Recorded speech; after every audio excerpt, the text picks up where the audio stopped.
This is a really dramatic story. The premise is that there's an entirely new revelation from Jesus Christ that we're just finding out about. Hardly seems possible, does it?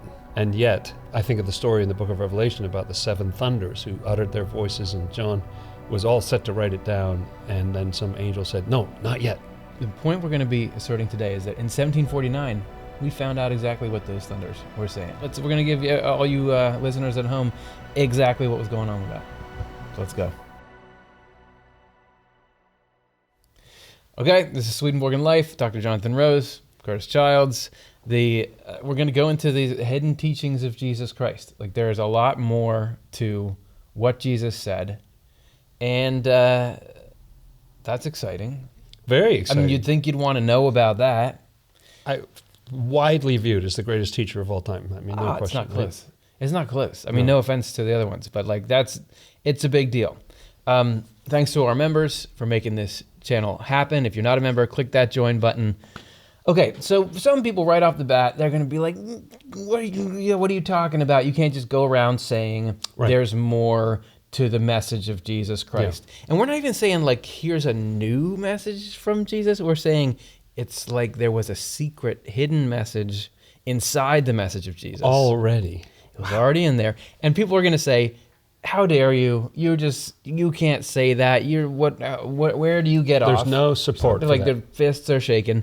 However, I mean, there's a lot of breadcrumbs or smoking guns or something. And the text itself says there's more here. I'm going to give you a few. Okay. You let me know what you think of these. Okay. Matthew 13. All these things Jesus spoke to the multitude in parables. Without a parable, he did not speak to them. So everything had a layer of meaning. Everything was allegorical. That's what a parable is, right? Right. It's like, I'm saying this, but it's not really this. There's something, it's teaching you something. Everything. How about this? If you want it to be direct, how about in John 16? These things I have spoken to you in figurative language, but the time is coming when I will no longer speak to you in figurative language, but I will tell you plainly about the Father. That certainly does seem like it's straight out there in the literal text of the Bible that there's going to be more. Hey guys, sometime I'm going to tell you straight up what's up. That's the Swedenborg. I mean, not to spoil what we're getting to, but that is why we made this channel around Swedenborg and his revelation, or whatever you want to call it, because as far as I know, it's the thing on the planet Earth that most resembles to me plain knowledge of the Father. This is how it works. They're not mystical. That's true. Like, this is what's going on. Okay, also in John, I still have many things to say to you, but you cannot bear them now. That seems really clear. Like, doesn't it? hello, that's the thing you'd say at the end of a Marvel movie to try to set up part 2. The sequel, yeah. You know? And then in John, if I have told you earthly things and you do not believe, how will you believe if I tell you heavenly things? So he says he's telling them earthly things. That's right. And then what you mentioned before, Book of Revelation, and when the seven thunders spoke, I was about to write, but I heard a voice from heaven saying, seal up what the seven thunders have said, and do not write it down. So, sealed up. Yeah. Like there's going to be a reveal at some later date. Yeah. So is there a hidden, deeper message to Jesus' teachings? Yes, there is. And what's amazing about his teachings is that they work on the surface level. It's not that you just throw that level out. The amazing thing about his teachings is that they work on the surface level. It's not that you just throw that level out and reject it. But they also have deeper layers of meaning. Like you think about him saying, if you take a piece of cloth and you sew another piece on there that's unshrunk, what happens to it, or what happens to wineskins when, like, why did he pick those specific things? You don't get a bunch of Christians rushing into textile factories and trying to, what's going on here with this sacred fabric process? It's about something deeper. Right. And that's part of what made his teaching so amazing. And now that's been revealed. Now there's additional information that shows you a whole layer in there in much greater clarity. And I love what you just said, because at the heart, it's about what's called the Father, which is really the divine love. The story that comes out more clearly than ever is that love. Okay, so Jesus has these teachings, and those teachings were all delivered by prophets. And none of those, Jesus didn't write any of those things. It was all other people that wrote them down for him. Right? Matthew, John, even Revelation was John. So they were all written through people. What we're asserting here is that there's a new revelation of Jesus, and it came through another person. It has really struck me sometimes that can you imagine being God born into the world and you don't write anything yourself? You just leave that job to other. It's amazing to me. You just left the entire job to other people. When you're doing the Sermon on the Mount, greatest thing ever spoken, is Jesus looking around like, did you get this? Did you get that part? No, I didn't say that. But that's how he does it. That's how God does it. And so did he do it again here? So this is, first, who's Swedenborg? Okay. Swedenborg was an 18th century scientist and philosopher who had a spiritual awakening late in his life. He was born in 1688, died in 1772. And one of his amazing claims is that he had visions, very clear, like the presence of Jesus talking right to him, and then got hooked up with Scripture in such a way that he started to understand this deeper layer of meaning himself and was able to reveal it. And he says this is what the second coming of the Lord actually means. Like he came again in this information. Yeah, like it's not that Swedenborg got something new. It's that they're given the Rosetta Stone that showed this is how you read this stuff that Jesus has always been saying. Yeah, the key, the password, or something that unlocks it's like a game where you can unlock the next level or something, and he got the next level unlocked. High score. So this is how he puts it. This is how he puts his situation in his book, True Christianity. I testify in truth that the Lord, which he clarifies early on, that's what the term he uses to mean Jesus Christ. Jesus, yeah. Who he believed is God.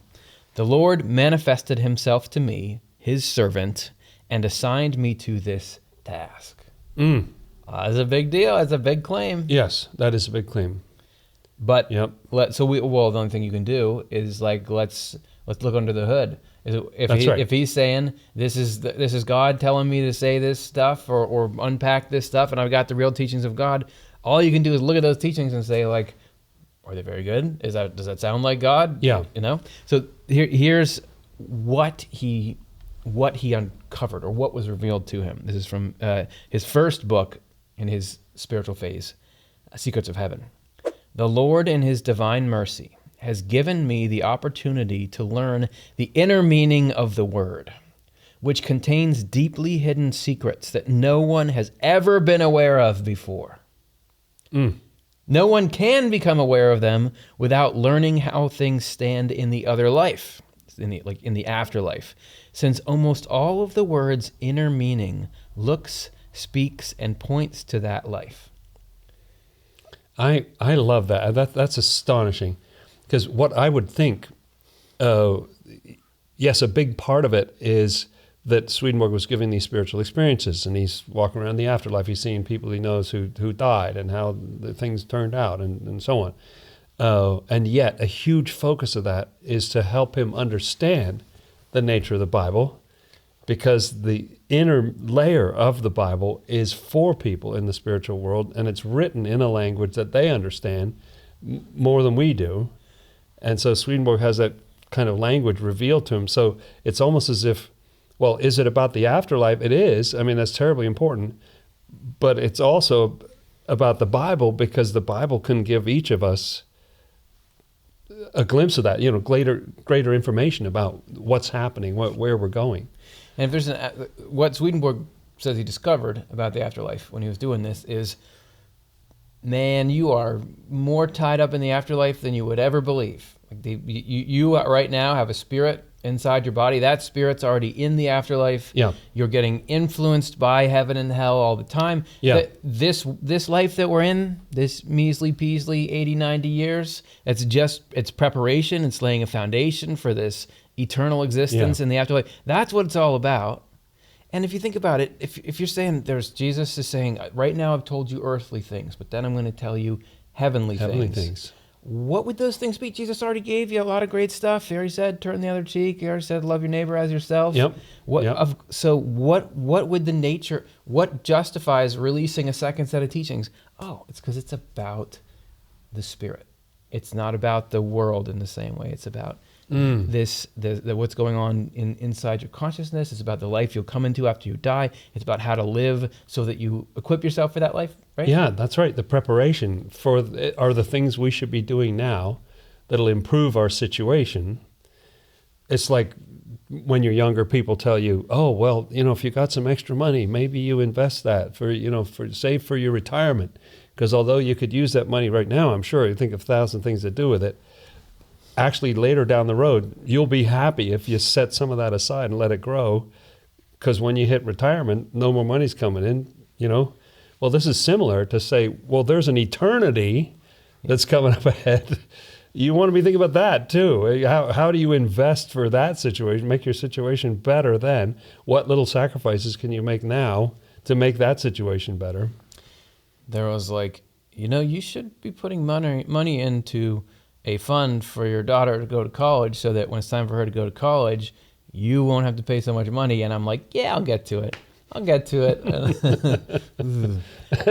But even speaking of going to school, they're like, people don't like going to school generally. And why do I got to sit in here and do this? Because you got to learn your brain to get smart. And then you got to choose a good trajectory because you don't understand. After this little bubble of school, there's this thing called adult life. Yes. And you got to equip yourself for adult life. And just saying after working life, there's this thing called retirement. You got to equip. This material, the second revelation of Jesus Christ, is just saying, hey, after the physical life, there's something more. You gotta be ready. You gotta be on the track. You gotta be taking honors classes of the Spirit. That's right. He goes on. And I think you're ready to hear this now. Now you can handle it now. So he goes on. For these reasons, I have been granted the privilege of disclosing what I have heard and seen over the past several years of interaction with spirits and angels. And at this point, probably people are saying, come on, duh, nobody does that. He's making all this up. To which Swedenborg replies, I realize many will claim that no one can talk to spirits and angels as long as bodily life continues, or that I am hallucinating, or that I have circulated such stories in order to play on people's credulity, and so on. But none of this worries me. I have seen, I have heard, I have felt. It's like, did you ever see that movie 8 Mile with Eminem? No. Oh, so, okay. Spoiler alert if you all haven't seen that 100-year-old movie. It's like a final rap battle. It's Eminem versus this other guy, and one of Eminem's friends is like, "Hey man, aren't you worried about what he's going to say about you?" And Eminem gets this idea of like, "All right, I'll just say all this stuff about myself first, so he can't." That's kind of what Swedenborg invented that right here. That's right. Like, there he is. I know what you're saying. I know you're saying that you're going to say I'm crazy and that I'm just making this up and I'm trying to, be popular, but I don't care. Because I think you already mentioned it, that this is at the very end of the first chapter or the beginning of the second chapter, right in there somewhere, of anything that he wrote about this. Like from the get-go, he got, I know what you're going to say.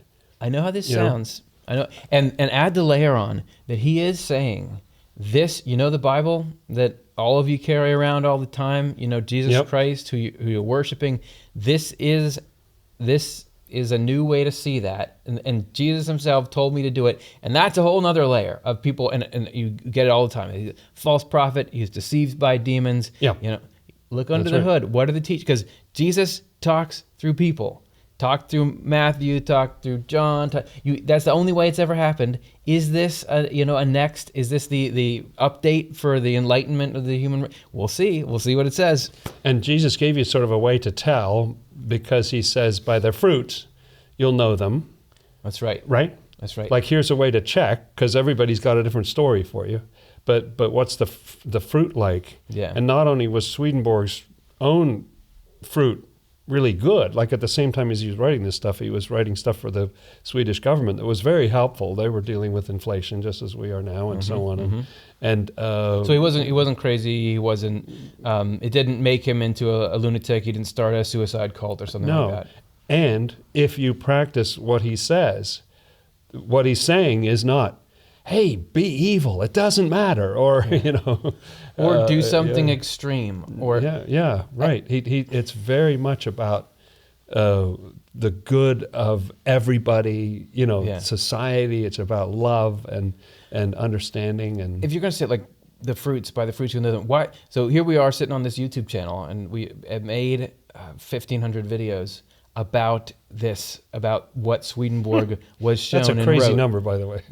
It's absolutely crazy, and it's something nobody asked for. Nobody ever said on it. Like, what we want to hear is what's up with this. 1,500 videos about this 18th century. But it's because when I get into these concepts, the fruit is so good. The way that it changes my heart and mind and everything like that is good. Yeah. Okay. Yeah. So was Swedenborg a prophet? Yeah, I think so in a way, because the prophet's function from the Old New Testament times, as people call them, was to alert people, to warn them, or to tell them, oh, you're on the wrong track. Like, I think of the fact that the prophets say, after all this structure in the Hebrew Scriptures in the Old Testament that says, do these sacrifices, do this, do it in this order, do it with this and that way. And then the prophets come along and say, you really think what I wanted was for you to kill a cow or something? Don't you get that I wanted you to be a good person? They're doing the same kind of corrective to try to say, I know you read what was written there, but you're not taking it the right way. It was supposed to make you a decent person and that kind of thing. And I think he's got a similar function of like telling you the truth. I know you read the book and it said this, but so he's a Christian prophet in that way. So Swedenborg is having these experiences of the spiritual world that he says God opened him up to so he'd understand how the spiritual world works, so that he could understand the inner sense of the Bible, so he could unpack it for all of us here. This is one particularly meaningful experience that he had where he was in the afterlife and saw a vision of a temple that represented the new teachings that he was bringing out into the world.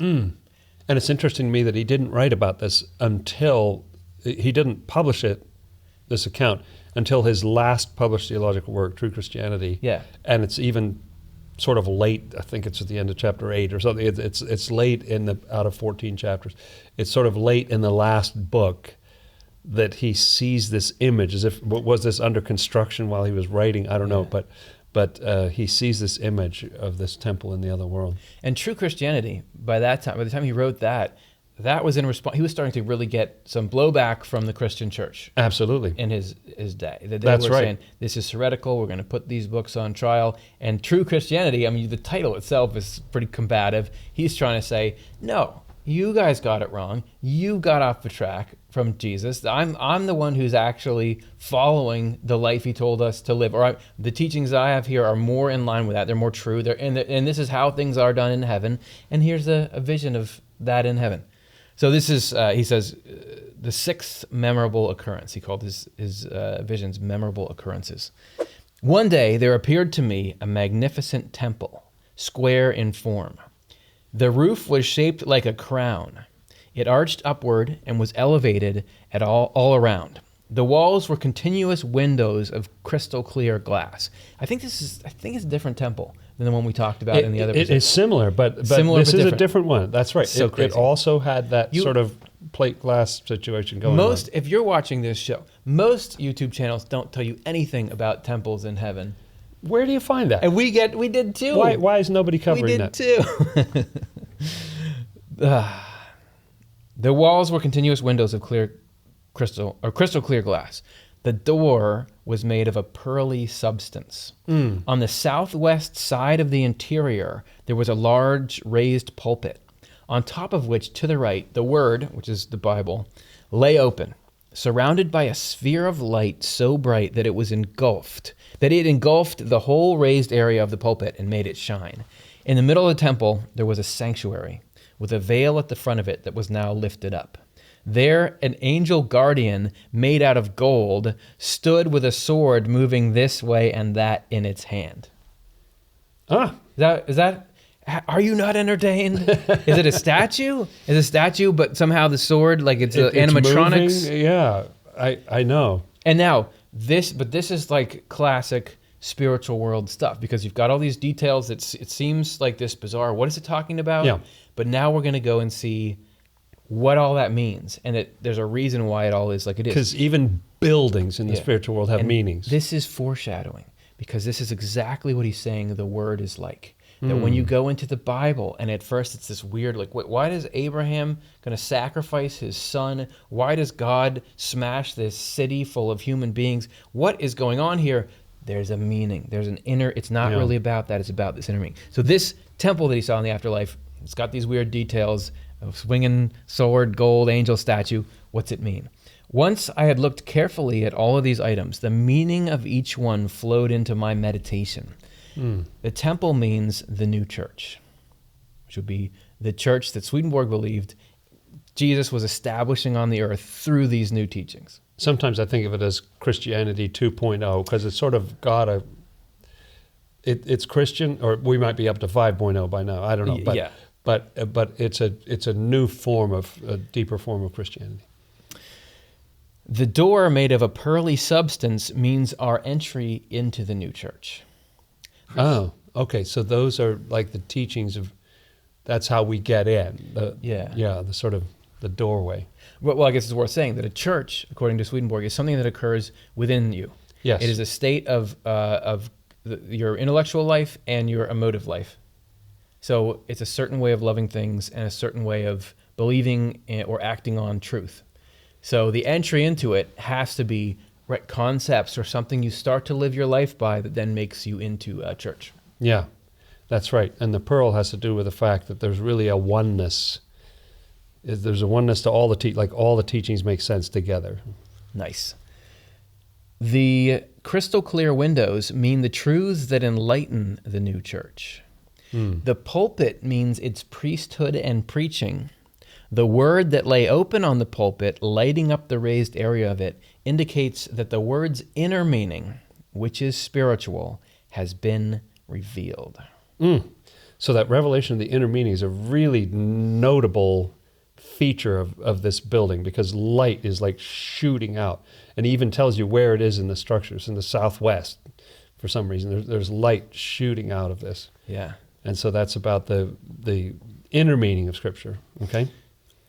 Okay, so that's all. We don't have time to explain that angel statue. I'm just kidding. Okay, so, the sanctuary in the middle of the temple means the partnership between the new church and the heaven of angels. So that you got this thing inside you as a church. Okay. There's heaven where angels who are people who have died are living now, and they're living in this certain way with the internal sense of the Bible, and they love everyone. They're really deep and they're inspiring and everything. There's a connection. The reason why God why is it worth making churches is because when you get into a certain state of heart and mind that is called the church, you actually are joined with heaven. And that Holy of Holies, if you will, that's what it was called in the tabernacle in the old translations, the holiest place. The center of this thing is about the connection with heaven. But what's that gold strange angel statue? People are just like, get to the angel statue. Or actually, people are like, I don't care either way. I can't find my browser tab. I'm trying to close this video. I've been trying for a long time. I walked across the room and I can't reach the tab. The angel guardian made out of gold, standing in the sanctuary, means the literal meaning of the word. See, what astounds me about this image, one thing that lots of things astound me about it, but is that the inner meaning is something that's on the relatively, not the outside of the building, but it's in that southwest corner. It's more accessible. Mm-hmm. The inner meaning is shooting out of there with all this light. Where the literal meaning is at the heart of it. And the literal meaning of Scripture is what protects this holy connection with heaven. Yeah. It's coming through that literal. It's amazing. Well, you would think generally from the way Swedenborg talks about things that the inner meaning would be farther in. It's the inner meaning, and that literal meaning would be on the outside of the building somewhere, or it would be the windows or stones or something. But but it's not. It's the other way around. That the inner meaning is this angel guarding this connection with heaven at the center of it. It's just striking me right now that, let's say this is true. This happened before.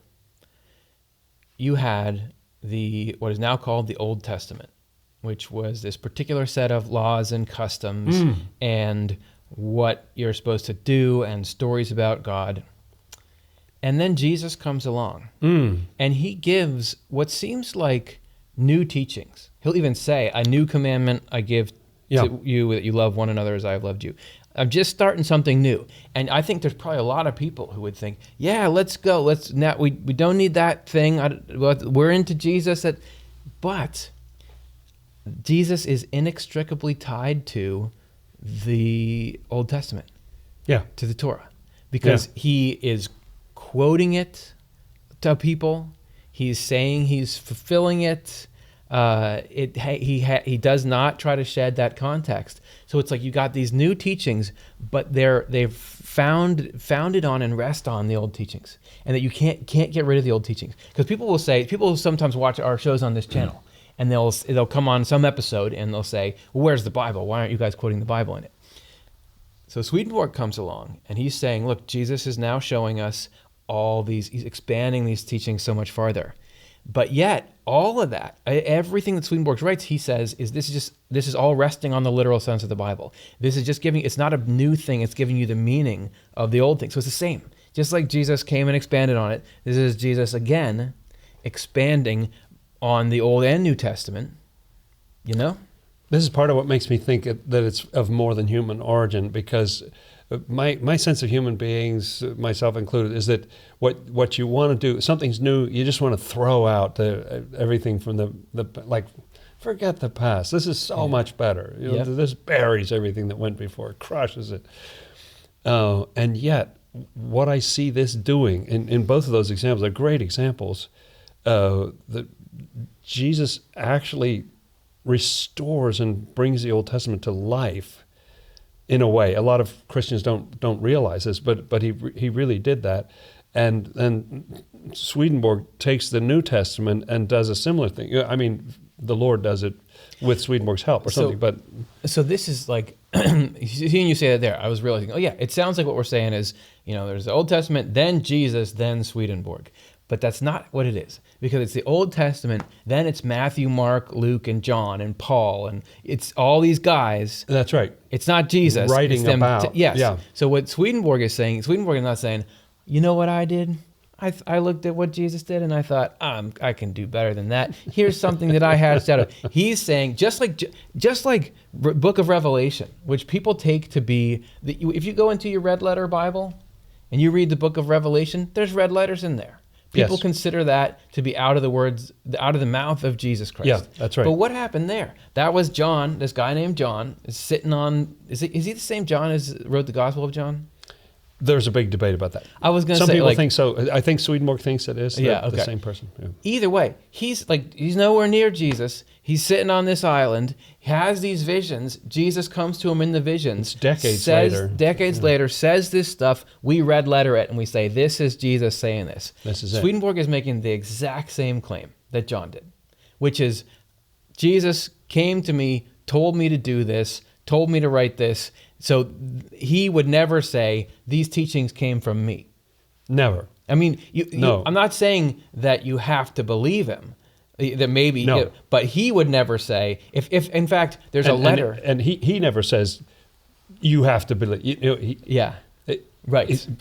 Check this out for yourself. Oh, yeah. See what you think. That's right. He'll just go on ad nauseum citing the Bible. He'll just say, look, I'm telling you, everywhere in the Bible, this thing means this thing. Look, here's this passage, here's this passage, here's this passage, here's this passage. Please, you got to believe me. So I'm just saying, it's not like, there's Jesus and then there's Swedenborg. It's like there's Moses and everybody who wrote the Old Testament. Yeah. There's Matthew, Mark, Luke, and John, and Paul, and everyone else.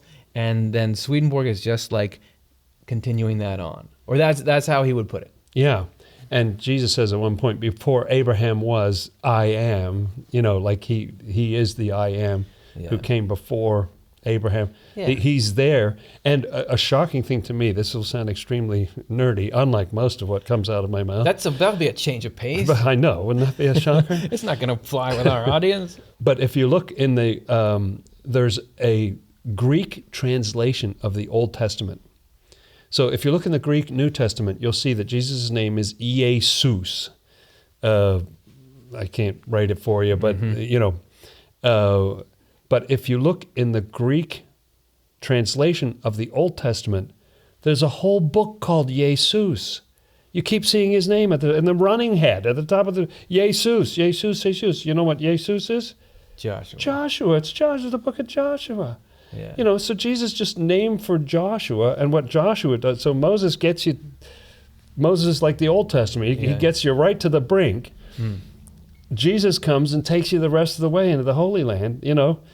He's Joshua. He's right in the Old Testament. His name is right in there if you get the right translation. This is like what was already going on just keeps going on. This is what already is going on, keeps going on. That's what this new Jesus teachings revealed are. We're saying it's the same mechanism by which God has always revealed teachings. And there was nothing wrong with that text. The understanding of it is what kind of gets degraded. Everybody knows that. Everybody knows that there can be people who are, hey, I'm Christian and I talk about Jesus and I think about Jesus and yet I'm a terrible person, and people see me and the kind of life I live and they say, I would never want to be a Christian. And then there's plenty of people who talk about Jesus and think about Jesus and are such great people that even people who don't like the Christianity thing are like, but I like that person. Yeah. So obviously you can go either way with the teachings. I forgot we were talking about this angel guardian. So let me finish this, because there's a sword. Remember, the angel guardian's there. We didn't get the sword literal yet. sense. Okay, so we're not throwing out the Bible, the text of the Bible. It's sitting right there in the middle. It's got this sword. He says the sword moving back and forth in its hand means that the literal sense can be turned this way and that. The sword was rotating, provided the purpose is to apply it to some truth. Which is what the sword would mean. Yeah. Okay, so it's turnable. And what I take that to mean is that there's an unlimited number of correct ways of interpreting. You can really bend it. That sword can be bent all over the place. There's an unlimited number of accurate. Some people, even people who are aware of Swedenborg, sometimes sound like, well, there's only one way. That is the inner meaning. That's yes. The only inner meaning to that. That's the real one. But that image shows, no, it can be bent this way. You can apply it over here, as long as it's pointing to some truth. Yeah. If it's pointing to something evil and false, it's going to make life worse for the human race. That is, there's also an unlimited number of bad readings, and we all know it.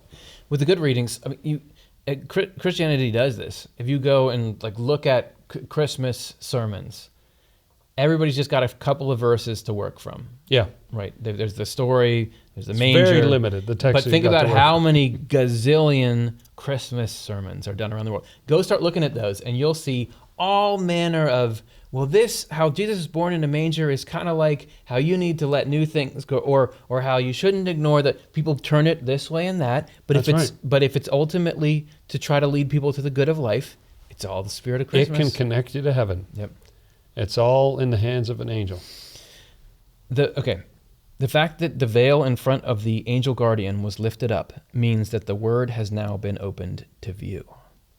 So and then I want to read this last bit of this. It goes on from here, but we won't beat a dead horse, as they say. Later on, as I came close to the building, I saw an inscription above the door. Now it is allowed. Now it is allowed. That's the inscription.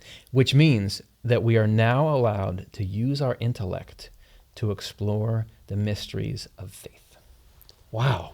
And I love the fact that Swedenborg was able to see and describe all these details, even to the heart of the building. He sees all the way into the building and sees an angel with the sword moving around, sees the pulpit, the light shooting out, all of that, the nature of the door, everything, the windows and all that. From so far away, he couldn't read the inscription over the door. It was so clear. Yeah. You could see it from, like half a mile away or something. You could tell what was going on in that building. Then he gets a little closer and he goes, oh, now it's allowed. That's the difference. What's the difference between the old teachings of Jesus and the new teachings or the expanded teachings?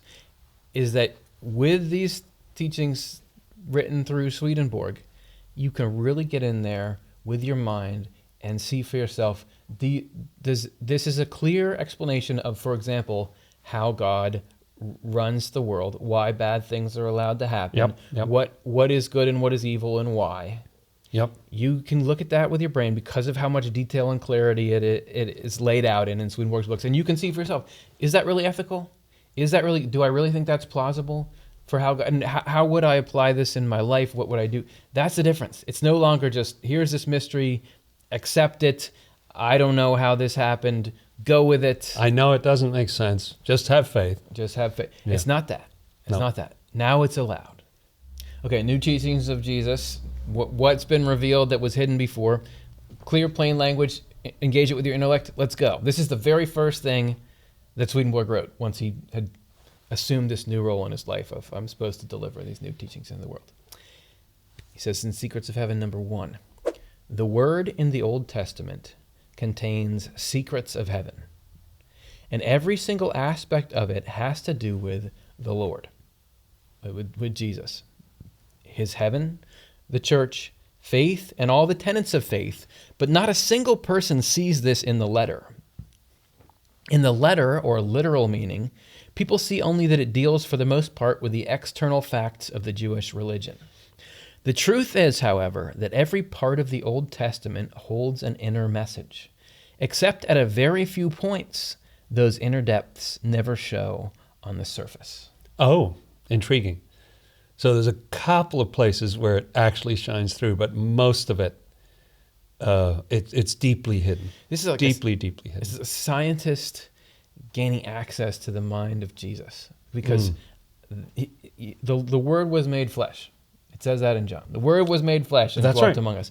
Yeah, What are you I didn't even think of that in our earlier conversation, Yeah. but what clearer evidence could you have that there's some connection between Jesus and the Old Testament? He was the embodiment of the Old Testament. He was the Old Testament made flesh. But what are you even talking about? Jesus, that's not true, because the Old Testament is like Noah made a boat because it was raining and the world got covered. That's not about Jesus. That's got nothing to do with Jesus.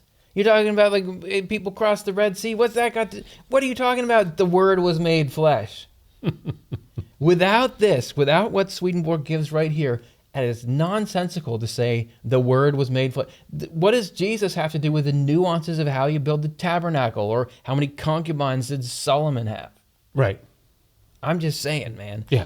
Without this, but what he's saying is all those things. It seems like, hey, God, do you care about me? Why are you telling me who begat who?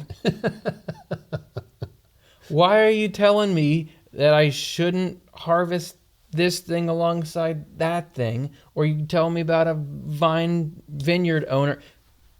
Me, I'm here. And this is Swedenborg saying everything in there is showing you who God is. And who God is matters because that shows you what life is. This has to do with everything else he lists there, faith, the church, everything that is the most valuable and precious to you coming out of wherever you are into the happiness of heaven. That's what this whole thing is about, and I'm going to show you how. And in case people feel like that's not, Jesus never said that the Old Testament has secrets about him. In Luke 24, remember, this is the road to Emmaus. It says, he said to them, how foolish you are, and how slow to believe all that the prophets have spoken. That's kind of harsh, but did not the Messiah have to suffer these things and enter into his glory? And beginning at Moses and all the prophets. So Moses is like the days of creation. Yeah. And all the prophets, which would be all the Psalms and everything. He explained to them what was said in all the scriptures concerning himself. When he was at the table with them, he took bread, gave thanks, broke it, and began to give it to them. Then their eyes were opened, and they recognized him, and he disappeared from their sight. They asked each other, were not our hearts burning within us while he talked to us on the road and opened the scriptures to us? Open them up. What we're saying is the stuff that now you can get in these books by Swedenborg is the same stuff that Jesus opened to those disciples on the road to Emmaus. Yeah, that's right. That story has often frustrated me in the past because I was like, But what did he say? He said all this amazing stuff. Well, how did Noah's Ark relate? How did all these stories? What David and Goliath? What was that? How did that relate to him? It's just like, oh, you fools! Don't you understand? This whole book is about me. And then explains the whole thing to him for 3 hours while he's walking down the road to Emmaus. And their hearts are burning. They're just like amazed, like, oh yeah, it made sense to them. But me, I want to be on the road to Emmaus. I want to hear that. Hey guys, it's so great that your heart was burning. What did he say to you? Yeah, I know. You wrote down the other stuff, the Sermon on the Mount. Nobody had a pen. Like, what's going on? Yeah. And then he appears a little bit later to the disciples, does the same thing to them, and we still don't get to hear it. because we couldn't bear it then. Yeah. But we can bear it now. And I think that's exactly, in a way, what Swedenborg put into the world was, at least gives you the building blocks of what Jesus said. This is what he said. This is how the Old Testament in particular is all about Jesus. So if this is true, we have this incredible, clear-eyed dispensation from Jesus. Now the scriptures are open to everyone. The whole world, this should be taking the world by storm. Yeah. This is so, and yet it's not. It's probably is like the first you're hearing of it is on this show.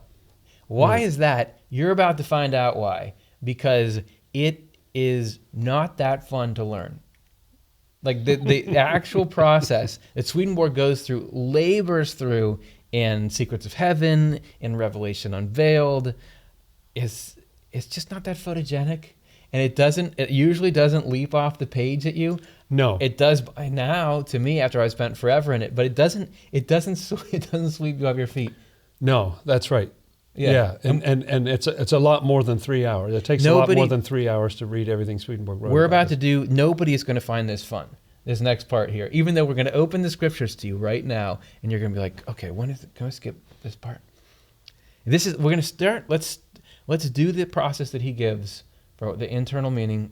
This is with one of the more controversial stories in the entire Bible, which is Abraham being told to sacrifice his son. Yes. Which seems like a ghastly story on the surface. Yeah, and at the last second, for those of you who don't know the story, God sort of relents and lets him substitute this ram whose horns are caught in the thicket to take the place of Isaac. But Isaac, it's a horrifying story. It's Isaac sort of saying, but Father, where's the animal? Oh my gosh. And we've got everything else we need. And a lot of people have felt that story has something to do with Jesus. But the thing is that in the Jesus story, he gets killed. In the Isaac story, he doesn't get killed. And it's a ram. And so but people sort of intuit that it's related in some way. Yeah. But the bottom line doesn't really work out with that interpretation because the wrong person dies when you have the actual story. And the Isaac story is a problem because it seems to be teaching a really grotesque moral lesson, which is that God is saying, I'm going to test your loyalty to me, Abraham. Yeah. Would you, like I know you're one of my people, but would you kill your son for me? And I'm going to test and see if you would do it. I don't make you go through with it, but I wanted to know, how is that moral? And by the way, this is a son that Abraham waited an extraordinary length of time to get. Yeah. This was the main thing he wanted out of life and couldn't get, and it never happened. Then when his old age, he finally has the son that he's always dreamed of having. And then God says, well, I just want you to do one thing for me. Yeah. Just kill that kid, okay? Well, is that so much to ask? And think about Isaac, who's his own human being, if we're just looking at the literal sense. And if he were to have a conversation with God afterwards, and God's like, don't worry, I wasn't really gonna get you killed. I just want to see if your dad would have killed you. He would have, by the way. Anywho. So he did good. That ain't no teaching from God. What is this about? Here's what it's about. Are you ready? Secrets of Heaven 2764. In its inner meaning, this chapter speaks of the Lord, so Jesus' heaviest, deepest trials, by which he united his human nature with his divine nature. It also talks about the way in which that union is the means of salvation for people who make up the Lord's spiritual church. So wow. So he's saying this is psychology. This is not about animal sacrifice. It's not primarily about a test of whether Abraham's Loyalty. really on board or not, or something like that. This is a test. This is a psychological challenge that Jesus went through internally. And part of how you get that to work is that, surprise, Jesus is Abraham. Like, he has an Abraham part and an Isaac part. These are just parts. yes, He has a ram part, like Yes. these are parts within Jesus. all of this is telling you about who God is. And not only who God is, but what he went through as Jesus. Because what he went through there is the big version of what each of us go through in our life. It says here that the people in the spiritual truth. Jesus had these intense struggles, dark nights of the soul, hero's journey kind of stuff that he went through, which you go through too. And by seeing how he aced it, not only you can know how you're supposed to do it, you can take comfort knowing that he's been there. You can model yourself out. Something this has everything to do with you. It says in Secrets of Heaven 2768, as you alluded to, Abraham represents the Lord. That whatever it says about Abraham is telling you about Jesus. The Lord had severe, profound trials. Going on in the story, it says, and he said, please take your son, your only one whom you love, Isaac, and go your way to the land of Moriah and offer him there as a burnt offering on one of the mountains, the one that I say to you. That's not good. He shouldn't do that in the literal sense. What's it saying in the internal sense? He said, quote, please take your son, symbolizes the divine rationality brought forth by the Lord. Your only one whom you love means the only such rationality in all creation through which he would save the human race. Isaac symbolizes its character. Go your way to the land of Moriah symbolizes a situation of trial and conditions then, and offer him there as a burnt offering means that he would consecrate this rationality to his divine side. On one of the mountains symbolizes divine love. I told you that this is boring and you're not going to like it. And you're not going to understand what it's talking about. Sorry, I'm just saying.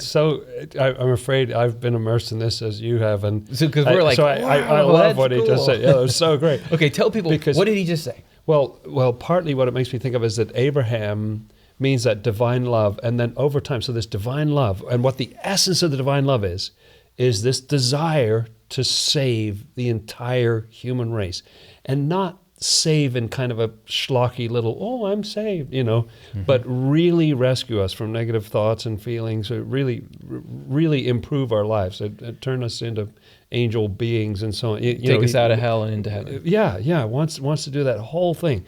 And then that love, Abraham, needs to have a rationality, has to have an understanding of who knows we don't even know how to save ourselves. We think, I've got a great idea. Oh, it wrecked the whole universe, Hey, we're not very good at close this to home here.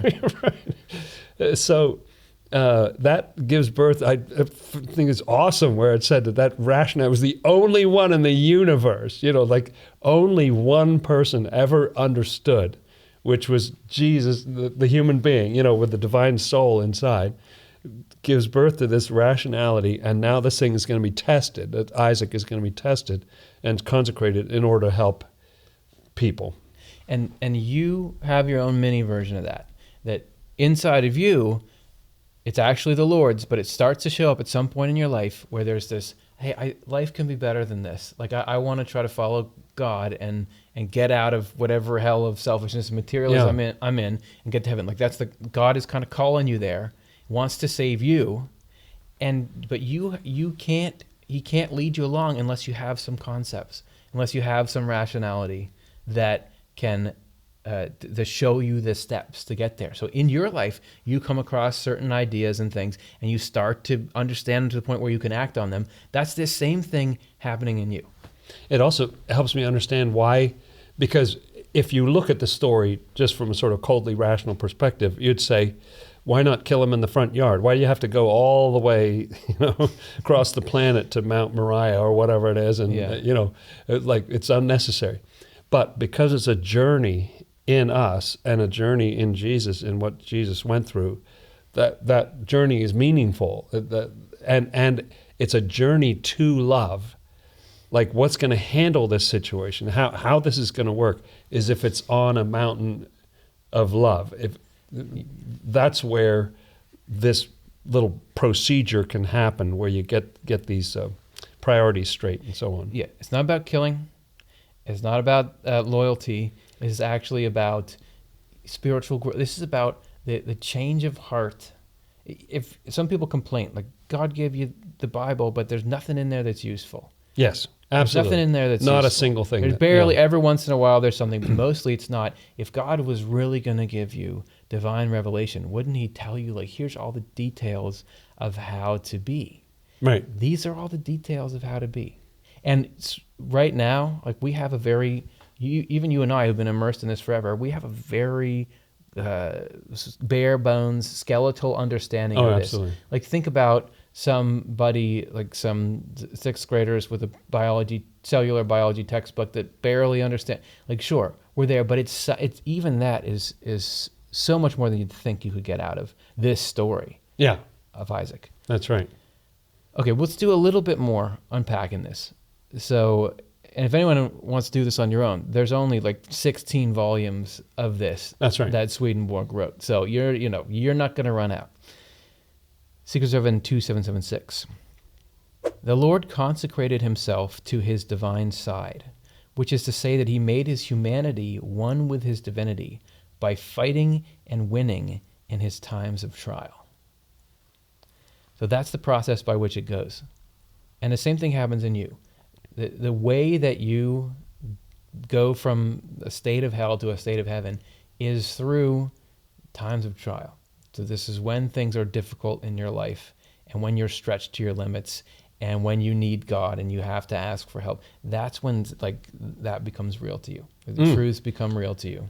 And so the emotional intensity in the story is absolutely true. I mean, it's high stakes and there's a tension and the outcome is not known, but it's not about the thing that you think it's about.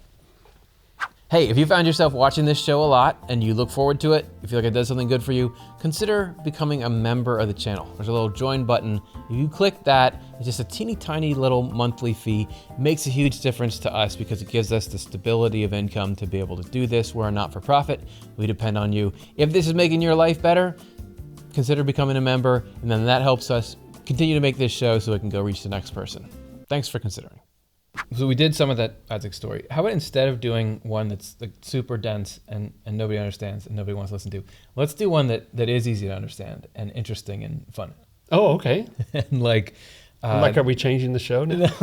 I'm not saying it's a little off-brand for us, but this I feel like if there's any part of the Bible where Swedenborg reveals the internal sense of it, this is the part where it's like, oh yeah, it's a head nodder. You already know there's got to be some kind of internal sense there. I'm talking about the story of the creation of the world. Oh, so the very beginning of the whole Bible. 18th century papers that Swedenborg wrote at the behest of Jesus Christ, according to him, reveals this language of angels that the Bible is written in, including the world was created in 7 days. Is that really how it was? Do we have to be young earth creationists? What is that story about? Let's see what are the inner teachings about the meaning of these 7 days. Why does the Bible start with that? And as a literal story, there are a lot of problems with the creation. How do you get days before there is a sun? Like how do you get light before there's a sun? There's various problems. Let alone fossil record, let alone the second creation story. The second creation story, which is often overlooked. Which is just a chapter or two after the first. It's right after the first and does all the same things again, but in a very different order. Yeah. But that doesn't bug me one bit because both those creation stories are meant to be in there. They're meant to be in the order that they are. They are. And they actually have no conflict with any science The or name anything. of And they use different names of God, and that's meaningful. yes, Why one is the first one's all about God, and the second one's all about Yahweh, Jehovah, however you want to say it. and it is something that can help you in your life right now.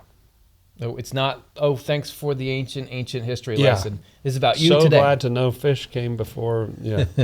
That's going to help me, patch things up with my wife. This is Secrets of Heaven, number 6, which says, Oh, we're right at the beginning. the Okay. 6 days of creation, or time periods, meaning so many consecutive stages in a person's regeneration, are these in outline. So creation story is about the recreation of you. It is about you becoming a new person. This is being reborn. This is going from the darkness and the void, which is misery of self-centeredness and materialism, Yeah. into a new creation. Going from being a jerk to being, I want to invite you to Thanksgiving. Yes, that's right. The first stage is preliminary, extending from infancy to just before regeneration. So different span in different people's lives, and is called void, emptiness, and darkness. The first stirring, which is the Lord's mercy, is the Spirit of God in constant motion on the face of the water. So even when we're empty and void, there's still a divine presence getting ready, Yeah. working with us. When it's saying in the beginning, God created the heaven and earth, this is the beginning of your rebirth. Yeah. This is when the story starts for you. Like, it's fine, you were That's doing all right. that stuff before, but now we're bringing you to life. You're the one who's void and empty. And don't worry, it's not going to last, because this is exactly how, throughout the course of your life, God is going to turn on the lights for you. In the second stage, a distinction is drawn between the things that are the Lord's and those that are our own. The things that are the Lord's are called a remnant in the Word. So this is the remnant. It's often talking about the remnant, like the children of Israel are taken out of the land, and then a remnant comes back. So he's comparing this earliest story in the Bible to that idea of the remnant, and that's built inside. Like there's a higher and lower level, and Yeah. there's a remnant in there. God's all, let there be light, and separate the waters from the water. There's all this distinction going on. What is that all about? Why does God care about, like, sure, maybe he's trying to create a physical world, but why does that matter so much? What the actual creation is talking about is this: when we start to, at first it's all just this indistinct mass inside you. There's that selfishness right alongside altruism. It's just like all tangled up. That's right. And you can't even tell. You don't even know yet that you're different people at different times. Yeah. Or that there's a good you and a not so good you, or that, like, you don't even understand these basic separations yet. It's the unexamined life, Yeah. So now we're starting to understand, there's certain things that are from God and certain things that are from hell. Yeah. Or from the opposite of God, anti-God. The third stage is one of repentance. During this time, at the prompting of the inner self, we speak devoutly and reverently and yield a good harvest, which are acts of neighborly kindness, for instance. These effects are lifeless nonetheless, since we suppose that they come of our own doing. Wow. And so everything he's describing, it's so funny to think, like most of us in our lives, like well into adulthood, is what would be called empty and void. Like there's absolutely nothing. We think, well, no, but I got through school and I meant to do something, and then I got this award, and then what about all that? Empty and void. Haven't gotten started yet. Well, did you ever read? There's a near-death experience book called "Return from Tomorrow" by a guy named George Ritchie. Oh, I think I did. Yes, it was one of the early classics in that genre. This is a guy who he was pretty young. I think he was 21 or 22. He was in the military. Got some kind of serious illness where he spiked a really high fever, died, like left his body, was zooming around the barracks for a while, sucked through the tunnel of light, ended up in front of God and angels, and did what we now call a life review, where he was looking over the moments of his life. And he was thinking, he describes that, I know what's going to be really important in this life review. Well, when I got my Eagle Scout, that's really important. Like, that was a big accomplishment when I did something. But what he was seeing is God and the angels didn't really care about that.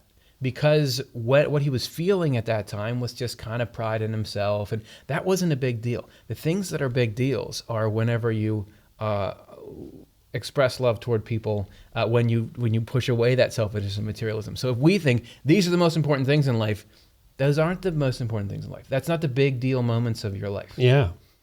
And so this repentance, this third day, you're getting to the point where you're actually starting to do some good things for people. And I think it says they aren't terribly lifeless. They don't have much life in them yet. They're pretty lifeless because you still think you're the one doing your life. It's still self-serving. Even, you can be like we are here talking all these things about God and about truth. If it's just to make you sound good and you're just trying to get something through it, it's fine. It's not bad, but it's just not that alive. Yeah. It's because the purpose is still selfish.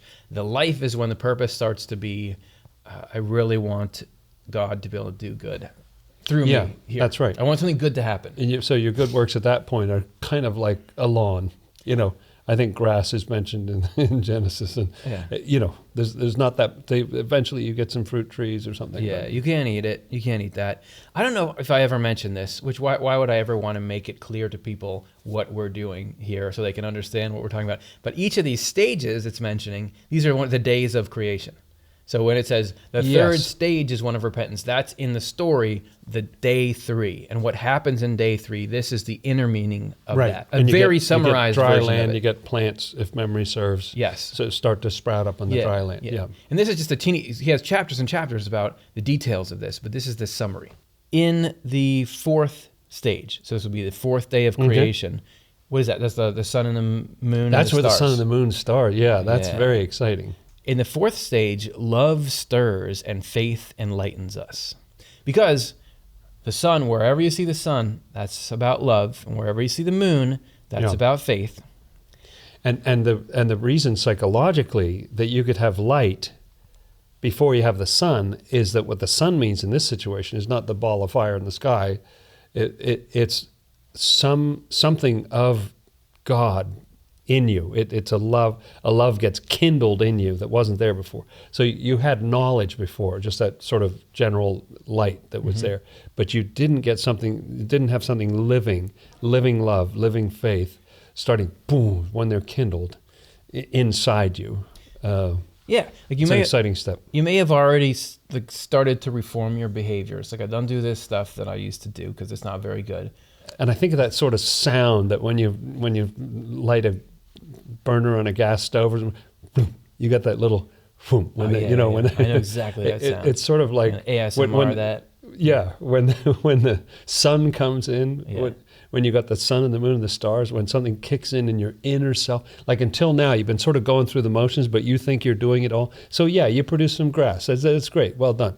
But now it gets boom. Now there's some life inside. And what you start to see from here on out is that the things that are created in days 5 and 6 are they're like animals and birds and so on. I'm not trying to knock grass. I'm sorry. I sound We are mean. going to get so many emails. Yeah. So many lawns are from going to be grass. upset about what I said. But so life has a different meaning. Like I was saying, you may have already started to change your actions in your life, let's say, but they're not alive unless they're coming from love for everyone. So you've got this creation story, which in the literal sense is about the start of life and the start of existence. yeah, Swedenborg is saying this only takes place in you. You can be alive and walking around and getting your Eagle Scout. That's fine, but you haven't started to come to life because you're still wrapped up in selfishness and materialism and the emptiness that comes out of that. Life is when you're starting to do things for good reason and you're starting to understand what's really going on, which is that God is the one behind everything.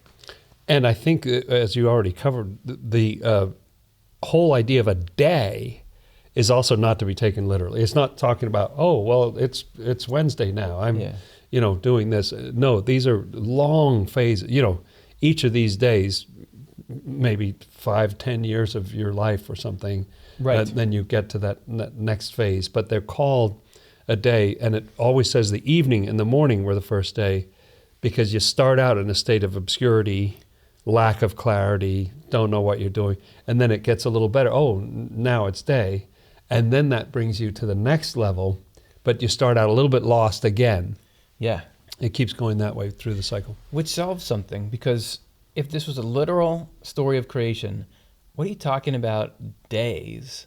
A day is how long it takes the earth to go around. You're talking about days back before there was an earth or before there was a sun. The earth is spinning because of how it goes around the sun. That doesn't make any sense. Literally makes no sense. Yeah. It literally makes no sense. But if you're talking about days as, this is a state that you go through. And it's something everyone can understand. Oh yeah, a day is something that starts a certain way and then gets to a progression at sort of the height of it, and then it goes down. And then we do the same thing again. Because we've all lived in this world that has days for all this time, we can start to understand, oh, it's talking about like a process, like a step in a process. Mm-hmm. In the fourth stage, love stirs and faith enlightens us. Before this time, we may have spoken devoutly and yielded a good harvest, but we did so in a state of trial and anguish, not at the call of faith and kindness. In consequence, they are now kindled in our inner self and are called the two lights. So, what I was talking about before, we were talking about, Isaac and... Yeah, that's what I was just thinking. Okay, so good. Luckily, I cut you off to say what you were going to say, neither of us have to say but not in anything. a very clear way. No. Jesus is going through these times of trial. You go through these times of trial. That's how it starts. Your regular life, your ego loves your regular old life. Yeah. It was fine the way it was. As selfish as materialism is great, until God says, I think we can do better, and allows for the conditions in which that gets disrupted. And when things start to get difficult and hard, that's when you start to feel like, oh, actually, is there God? I think I might need. And initially, that's what's keeping you devout. It's like, okay, I need your help. Things have gone wrong. Yeah. That's when you'll give that up. But as soon as things start to go well again, it's like, whatever. I did it. I'm still selfish. That's still what I live in. But by the time you get to the fourth stage, that's when you start getting spiritual. Not because you're scared, but because you believe that love is important, because you're feeling love for people. And when that kicks in, when the love kicks in, when that real faith, not just sort of some knowledge in your head and saying, well, no, I believe. No, you can actually see it in your mind's eye. Like it makes sense. There's a God, there's an afterlife, this stuff kicks in. Then everything from there on out that gets created is more alive. In the fifth stage, so the fifth day of creation, we speak with conviction and in the process strengthen ourselves in truth and goodness.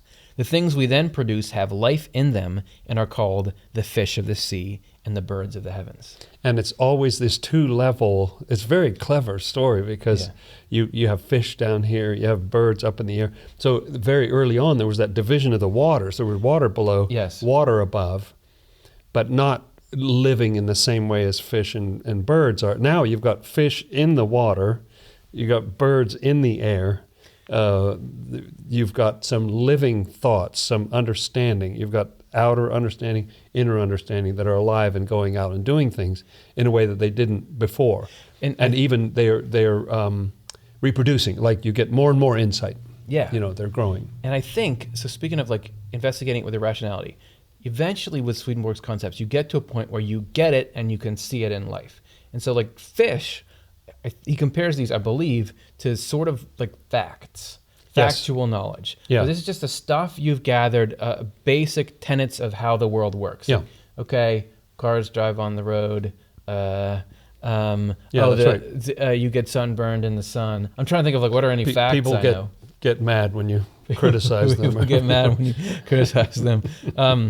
So I know that stuff. That's like the fish. And then birds are more like rational concepts, a little more complex. Like and spiritual. I mean, they've got wings, right? Yeah, they're soaring, right? So that these concepts can fly high.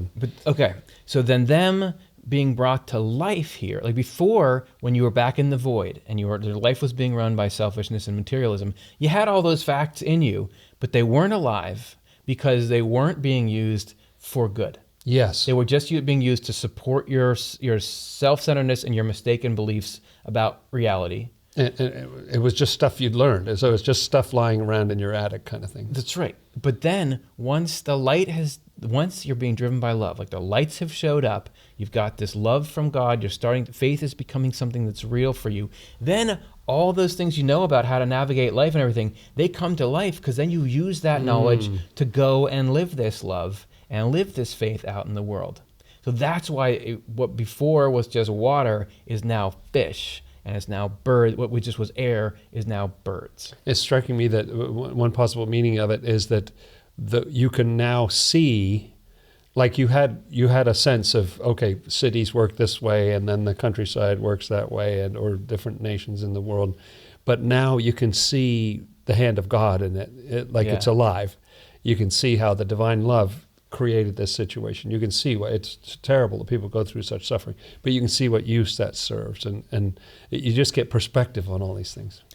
It just happened for me a second ago, like during this show. So I've got to go and give this talk later this week, and I got to fly in an airplane, and I got to try not to get sick for it. My daughter just got sick. Oh, so I was like, okay, am I going to get sick for this? And am I going to be able to? And then as we were talking about like times of trial and stuff in this show, I was like, oh, right.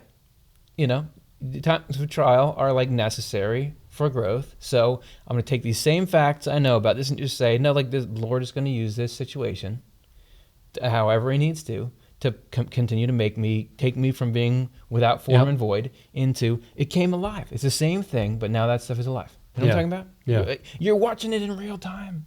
People, this is real. Okay. In the sixth stage, we act with conviction and therefore with love in speaking truth and doing good. What we then produce is called a living soul and a beast.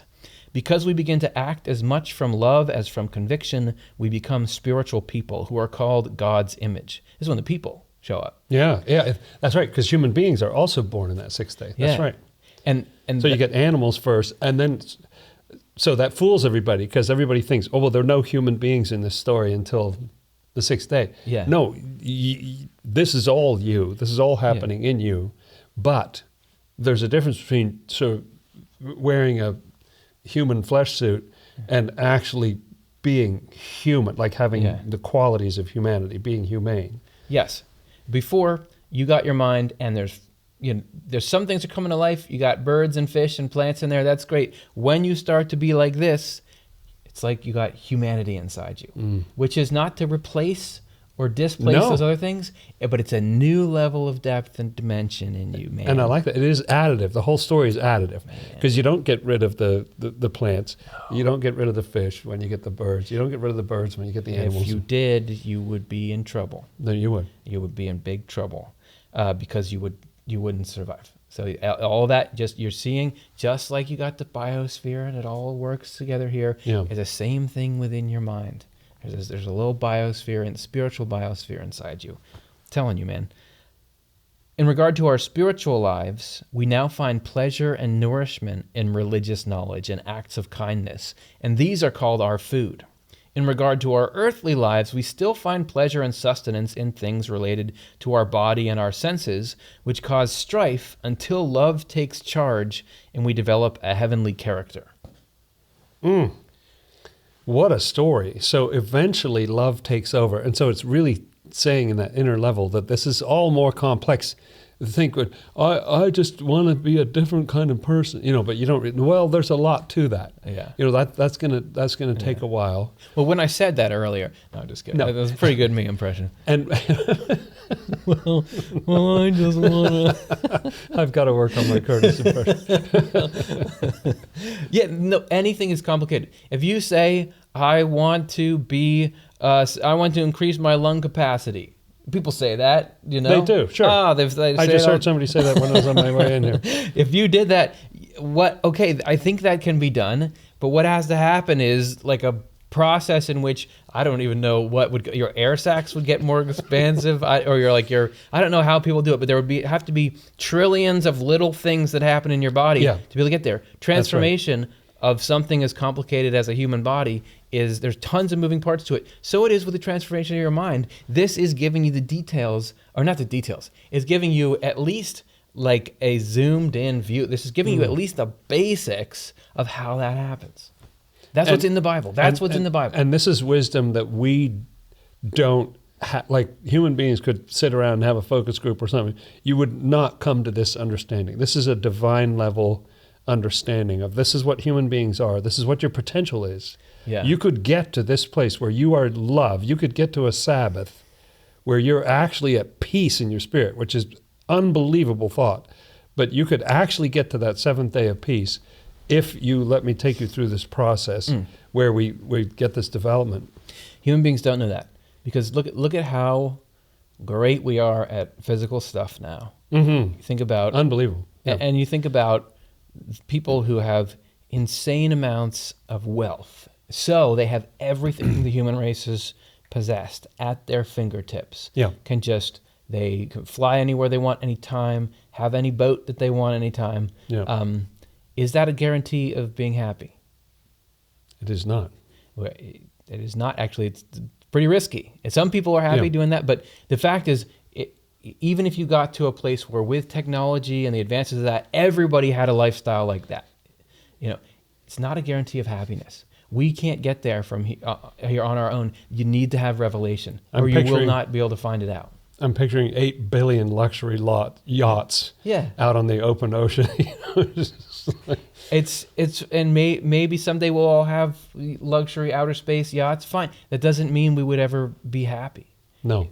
That stuff is all on the outer level. It can only come alive if you have the soul. Wherever you are, whatever your station in life, the soul is this stuff that's talking about here. That's why there has to be a revelation. Also, I said at the end there, there's a strife in us, because as you're starting to become more spiritual, we got a part of you that's still like pretty into not being spiritual. Got the fleshly part. That stuff doesn't really mesh until spiritual takes over, and it doesn't destroy the other part, but it says, all right, I'm calling the shots here.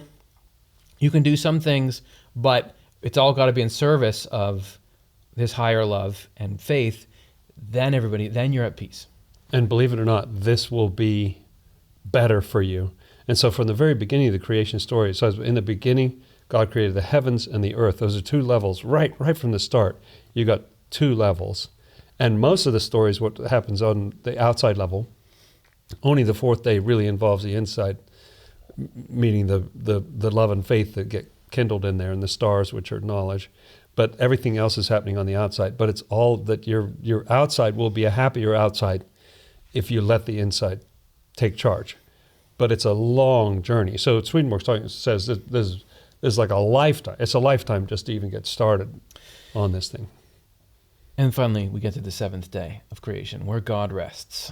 I skipped ahead to that a little bit in some of my remarks. I apologize. You have license to do that. Okay, thank you. It's your world. We're living in it. A heavenly person is the seventh day. And since the Lord worked through 6 days, that individual is called his work. Conflict then comes to an end, as a result of which the Lord is said to rest from all his work. This is why the seventh day was consecrated and named Sabbath, from a Hebrew word for rest. In the process, the human being has been made, formed, and created, as the words themselves clearly indicate. It's an astonishing idea. I think in terms of my experience on this plan is like the conflict doesn't cease. You get moments, little glimpses of peace and everything. It's inner conflict, like all the time, every day. And so the idea, like it has to be revealed to us to give us hope and to keep us going forward, that there is a state you can be in of peace where you're really on board, where your lower self isn't fighting anymore, kicking back or whatever. And when you're hooked up with the Lord and the Lord with you and you're in peace. And that's just the beginning of an eternity of adventures. But that's the end of this 6 days of labor. And I love that it says the one who's doing the work is God. We think, I'm working so hard to be a better person. But God is working to make you a better person. And you're along for the ride. Our cooperation is really essential, absolutely essential component of it. But the story makes it so clear. This is God's work. If you've got grass in there, congratulations, God did that for you. If you got animals, if you got fish and all that, if you got anything human in you, that's great. God did that. It might sound like, oh, come on, man. Like, I worked hard for this grass, and now you're just like telling me God did it. Why is he hogging all the credit? He doesn't have enough trophies on his trophy case. Like he hasn't won enough championships. This is all I have.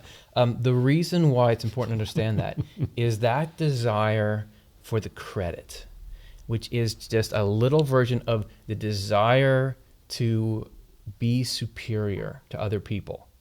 You can have that and hold on to that if you want. And you can try to fashion a life which makes it so you have many things to take credit for. And the only downside is you will never be happy when that's in you.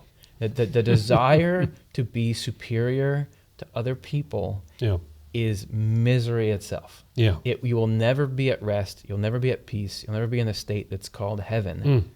When that is leading, when you would rather you be great than God is great and we're all just on the same team. Yeah. You don't have to do that, but that's the only way that you're really that you get happiness and peace. So that's the reason why in the spiritual path you got to try to learn that, because that's the difference between hell and heaven. Yeah. And amazing to think that all that's packed into the first chapter and a quarter of Genesis or something. This is the kind of thing that Swedenborg's saying is characterizing that inner side of the Bible. It's got so much depth. You could get into that story and live in there and never leave, and you'd have plenty to sustain you forever. So there's two examples, two different places in the Word: the creation story and what it means. What are the inner teachings of Jesus in that? And then this beginning of the Abraham sacrificing Isaac story. Both of them have in common that they're about what's inside you, because that's what the inner sense of the Bible is about. Because the whole point of creation, the whole point of existence is that we come into the state of heaven, right? This is how to get to heaven. It's all about getting to heaven, right? That's what's going on here? What's the big picture? Yeah, is it 2 whole chapters soaking wet? It's not much of the Bible that we just covered there. Yeah. And there's thousands of chapters. And every single one has to do with our development and how we go to heaven, and also about Jesus' process and how he became who he was. And so we touched on that some in here, especially in the Isaac story, but in the creation story too. That's Jesus's earthly self went through that same story, and then divine love is kindled in him, understanding. So that's how he became Jesus, was he went through that story, and he read that story and understood that story. And all those stories have that impact. And when you understand that who Jesus is was the divine love coming into this world to try to save us, then all these stories take on a different cast. And that's what Jesus was able to do on the road to Emmaus. He knew that because he'd been reading the Bible that way, his whole life. He's like 33 years old now, and it doesn't seem very old, but he's been at this, going hard at it. And so he can take all the story, think about the whole Exodus story, how the children of Israel, they first of all, it was great when they moved down there, but then it got to be bad and they wanted to get out. And so Moses goes, just let my people go. And they all escape. Well, that's about us and how we start out in a bad condition and then we get free eventually, but it's still a bumpy ride, but we're headed for the Holy Land. So that whole story, that's many, many chapters are in there. And then the prophets come and they're talking about there's going to be a return, a remnant will come back into the land. It'll be great in the future. And so all of those things, I love getting a little glimpse of what Jesus said on the road to Emmaus, where yes, this information is recoverable from what Swedenborg gives us. And the way that Jesus, the way that we are reading the Bible here in this, through the agency of Swedenborg, who says that this is what God opened up to him, that's the way that Jesus was reading the scriptures. Yes. And that's what I heard in what you're saying. That's right. That's when yes, why can't you just leave the Old Testament behind when Jesus shows up? Because he's so deep into it. He's reading it. He's quoting it. Why? What does he need that's in there? It doesn't go into how we act. He doesn't go and read about how the tabernacle was made, and then he comes out and gives a big talk about, this is what you got to do. It's got to be a rectangle, and you have... Yeah. He reads that thing, and what does he come out with? love one another as I have loved you, turn the other cheek, the blessed are the poor, and the meek shall inherit the earth, and all these things that are magnetic. He got that out of there because he was reading the spiritual sense of it, just like we can now do. Now we can go in there to the source, and I was thinking, the main difference is with this, the internal sense of the Bible is you can really go to it for answers. You can really get answers. A lot of the time, if you don't have this and you hear and believe that the Bible is from God, and you're like, all right, I need help, God, I'm going to open this up, and it's just nothing useful. It's so cold and obscure, and how is this about anything? The very few answers that are given in there, it's not nearly complex enough for what I need in my life, but this is like everything you could possibly be going through, you're somewhere in this book. Every question you have, the answer is somewhere in here. This is really like you can sit down with Jesus and it's like you have a one-on-one, it's like he was on the podcast and you get to ask him whatever you want to ask him and he'll tell you. That's right. You're in a tough place and you go look at the book and all you find out is that the Philistines are bad or something. And it's like, well, I've never even met a Philistine. How does that help me right now? But when you understand that the Philistines actually symbolize having an intellectual understanding of religious concepts and not living by them, then you say, okay, so I've sort of got a head full of knowledge, but I'm not walking the walk. I'm talking the talk, but I'm not walking the walk. And then all of a sudden the text pops when you get to that level. Because then you're like, there's Philistines today. Yeah. There's Philistines what that means is there's people who got religion on their lips, but they're not living a life of love. That's happening everywhere. And so then now it's giving you instructions on how to deal with that. But also, that's right, inside you, there's Philistines. Yeah. Because that's right. Inside you, there's parts of you that have truths, and yet you ain't using them to live a loving life. You're using them for something else. You're still cruel and whatever you are. Maybe you think there's some advantage that you can gain from them for your little earthly project of, I want money to be the best in the world or something, whatever your project is. And say, well, this religious information will help me crush my enemies and be superior. And that, the internal sense of the Bible, even though the external sense of the Bible has a lot of crushing enemies in it. It does. It has a lot of seeming favoritism from God and all this stuff that seems to play to our worst base nature. Yeah. The internal sense, which is what the Bible is actually about, isn't about that at all. The entire thing is about how do you go from being in hell to being in heaven? How do you lead the life of heaven? How do you follow the Lord, who is love and who is truth, to be a good person and remove from yourself the things that would cause you to not be a good person? That's what it's all about. And in doing so, you free yourself from all the miseries and despairs and the fears and everything that's keeping you unhappy right now. The Bible is only about trying to rescue you and anyone else who reads it from everything that is unpleasant and bring them into everything that is happy and blessed. That's what it's about.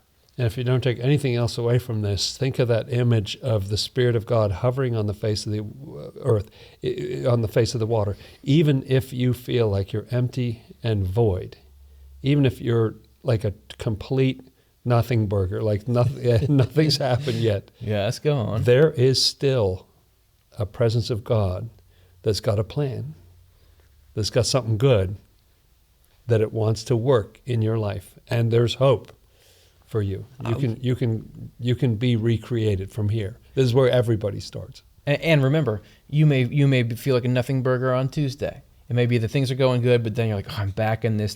You cycle through these things, and whenever you're in that state of being without form and void, remember, day 2 is coming next. Day 1's coming. Right. Or don't worry, God is still hovering. He's going to get you out of this. It's always the voice of love and comfort, because that's who God is, and you can find that in these new teachings of Jesus Christ. Thanks for talking, man. That was exciting. Hey, that was good. That was super fun. Thanks, everyone, for watching. Don't forget, if you want to support this channel, become a member, click that join button. It helps us. We're a not-for-profit Swedenborg Foundation. The only way we can make this stuff is with your help, so consider doing that. Thanks. Thanks, everyone. See you.